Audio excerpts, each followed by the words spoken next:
Hello friends, lifestyle of Tanushree নতুন ব্লগে তোমাদের স্বাগত। আজকে আমি বানাবো দই রুই। এই জন্য আমি নিয়ে নিয়েছি রুই মাছ। রুই মাছগুলোকে আমি ভালো করে ধুয়ে নুন, হলুদ এবং সামান্য সাদা তেল দিয়ে ম্যারিনেট করে রেখেছি। কড়াইতে দিয়ে দিয়েছি সাদা তেল। এই দই রুইটা কিন্তু আমাকে সাদা তেল দিয়েই করতে হবে। বন্ধুরা, কড়াইতে তেল গরম হতে দিয়ে দিয়েছি। এবার এর মধ্যে আমি রুই মাছগুলোকে একে একে দিয়ে ভেজে তুলে রাখবো।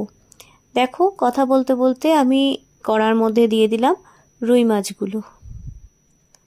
এখানে রুই মাছগুলো কিন্তু আমি খুব কড়কড়ে করে ভাজবো না, একটু হালকা ফ্রাই করে নেব, তাতে দই রুইয়ের স্বাদটা অনেকটা ভালো আসে। দেখতেই পাচ্ছ, মাছগুলোকে আমি সুন্দর করে তেলের মধ্যে এপার ওপার করে ভেজে নিচ্ছি। বন্ধুরা, আমার এই চ্যানেল যদি তোমাদের ভালো লেগে থাকে তাহলে আমার চ্যানেলটাকে প্লিজ সাবস্ক্রাইব করে দিও, লাইক করো, শেয়ার করো এবং কমেন্ট করে জানিও কেমন লাগছে এই চ্যানেল। দেখো বন্ধুরা, মাছগুলোকে সুন্দরভাবে আমার ভাজা হয়ে গেছে এবং একটা পাত্রের মধ্যে তুলে রেখেছি। এবার কড়াইতে তেল দিয়ে গ্যাসে বসিয়ে দিয়েছি পরবর্তী পর্যায়ের জন্য। এবার আমি এখানে ফোড়ন দিয়ে দিলাম গোটা গরম মশলা, তারপরে দেব বেটে রাখা পেঁয়াজ। আমি পেঁয়াজ রসুন একসাথে বেটে রেখেছি। এবার সেই বাটা পেঁয়াজ রসুনটা তেলের মধ্যে আমি দিয়ে দিচ্ছি।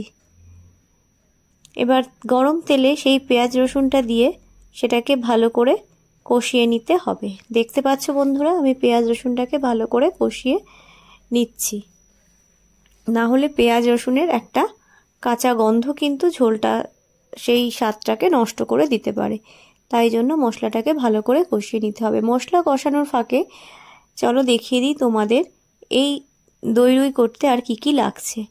এখানে লাগবে একটু কাজু বাদাম, একটু মৌরি এবং সামান্য কিছু পরিমাণ সাদা তিল। সেটা নিয়ে একটা ভালো করে পেস্ট তৈরি করে আমি নিয়েছি। এবার দেখা যাক আমাদের পেঁয়াজ ভাজার কি অবস্থা। পেঁয়াজ ভাজাটা অনেকটাই হয়ে এসছে। এবার এর মধ্যে আমি দিয়ে দেব কাঁচা লঙ্কা এবং আদা বাটা। সেটা দিয়ে পেঁয়াজ বাটাটার সাথে ভালো করে মিশিয়ে সুন্দর করে নেড়েচেড়ে ভেজে নিতে হবে। এখানে কিন্তু সবসময় গ্যাসের ফ্লেমটাকে মিডিয়াম টু লোতে রেখে রান্না করতে হবে। দেখো বন্ধুরা, পেঁয়াজ ভাজা এবং কাঁচা লঙ্কা বাটা ভাজা আমার হয়ে গেছে প্রায়। এবার এর মধ্যে আমি দিয়ে দেব কাজু বাদাম, মৌরি এবং সাদা তিলের যে পেস্টটা তৈরি করেছিলাম সেই পেস্টটা। সেটা দিয়ে ভালো করে আমি নেড়ে নিচ্ছি। এটা যেহেতু দই রুই, তাই এর গ্রেভির টেক্সচারটা কিন্তু একটু সাদাই থাকবে। এখানে কোনো রকম কাশ্মীরি লঙ্কা কিন্তু অ্যাড করা যাবে না। এই পুরো রান্নাটাই তোমাদের করতে হবে কাঁচা লঙ্কা দিয়ে। দেখো, ভালো করে নেড়ে নিচ্ছি এবং সুন্দর এখানে তেল বেরোচ্ছে। কথা বলতে বলতে আমি এখানে দিয়ে দিলাম পরিমাণ মতো নুন দিয়ে দেওয়ার পরে ভালো করে গ্রেভিটাকে আরেকবার নাড়িয়ে চাড়িয়ে মিশিয়ে নিচ্ছি এবং গ্রেভি থেকে দেখো কি সুন্দর টেক্সচারটা হয়েছে। এই গ্রেভিটা কিন্তু খুব বেশি পাতলাও হবে না, আবার খুব ভারীও হবে না, এটা একটা সেমি টেক্সচার হবে। এবার এর মধ্যে দিয়ে দিচ্ছি ফ্যাটানো টক দই। আমি টক দইটাকে আগে থেকেই নুন আর সামান্য পরিমাণ চিনি দিয়ে ফেটিয়ে রেখেছিলাম। টক দইটা কিন্তু খুব ভালো করে ফেটাতে হবে এবং টক দই গ্রেভির মধ্যে দেওয়ার সঙ্গে সঙ্গেই সেটাকে খুব ভালো করে নেড়ে দিতে হবে, না হলে টক দইটা ফেটে যেতে পারে। এই টিপসটা আমি আগেও একবার বলেছিলাম, আবারও একবার বলে দিলাম আমাদের নতুন বন্ধুদের জন্য। চলো, গ্রেভিটা ভালো করে খুন্তি দিয়ে নাড়িয়ে নেওয়া হচ্ছে এবং মিশিয়ে নেওয়া হচ্ছে, যাতে গ্রেভিটা খুব ভালো করে মিশে যায় দইটা গ্রেভির মধ্যে এবং যেন কোনো দানা না ফেটে বেরোয়। দেখো, গ্রেভিটা থেকে কি সুন্দর তেল ছাড়তে শুরু করেছে। গ্রেভিটাকে নাড়িয়ে দিচ্ছি সুন্দরভাবে। এবার এই দেখতে পাচ্ছ তোমরা কি সুন্দর একটা কালার এসছে। এটা কিন্তু তোমরা যেরকম ভাত দিয়ে খেতে পারবে, তেমনি পোলাও দিয়েও কিন্তু দই রুইটা খেতে খুব ভালো লাগে। এবার আমি দিয়ে দেবো এর মধ্যে আগে থেকে ভেজে রাখা আমাদের রুই মাছগুলোকে দিয়ে দিচ্ছি গ্রেভির মধ্যে এবং আস্তে করে খুব সাবধানে কাজটা করতে হবে যাতে মাছ ভেঙে না যায়। এবার আলতো হাতে মাছগুলোকে একটু নাড়িয়ে চাড়িয়ে গ্রেভিটার মধ্যে যেন মাছের দু পিঠেই গ্রেভিটা লেগে যায়, সেই জন্য আলতো হাতে মাছগুলোকে উল্টে পাল্টে দিতে হবে। দেখো আমি মাছগুলোকে সুন্দর করে গ্রেভির মধ্যে দিয়ে দিয়েছি, কি সুন্দর রংটা এসছে, আর গন্ধ তো অপূর্ব। আমি শিওর তোমরা যখন করবে তখন তোমরাও এই গন্ধটা পাবে।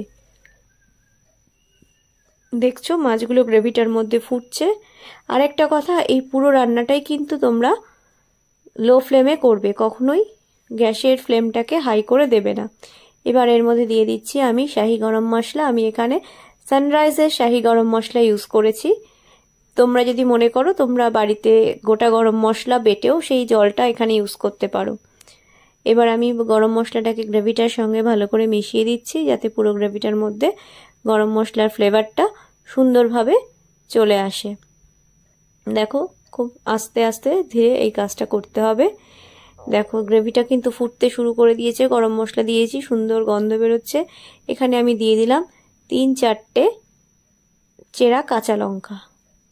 তোমরা যদি ঝাল বেশি খাও সেক্ষেত্রে তোমরা আরও কিছু কাঁচা লঙ্কা দিতে পারো। এবার আমি এখানে দিয়ে দিলাম সামান্য পরিমাণ ঘি। সেটা নামানোর আগে সামান্য পরিমাণ ঘি দিয়ে দিতে হবে। আমি ঘিটাকে যাতে ঝোলের মধ্যে মিশে যায় তাই জন্য ঘিটা আমি গ্রেভির মধ্যে সুন্দর করে নাড়িয়ে দিলাম, যাতে পুরো গ্রেভির মধ্যে ঘিয়ের ফ্লেভারটা চলে আসে।